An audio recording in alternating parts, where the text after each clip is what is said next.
बातमी केंद्रातून। केंद्र सरकार महिला आरक्षण लागू करण्याच्या प्रक्रियेला गती देत आहे।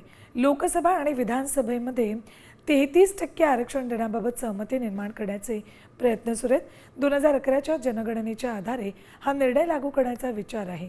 नव्या जनगणना आणि मतदारसंघ फेररचनेची अट टाळली जाऊ शकते। प्रस्तावानुसार लोकसभेची सदस्य संख्या 543 वरून 816 केली जाऊ शकते। 273 जागा महिलांसाठी राखीव ठेवण्याची योजना आहे। अर्थसंकल्पीय अधिवेशनात दुरुस्ती विधेयक मांडले जाण्याची शक्यता आहे।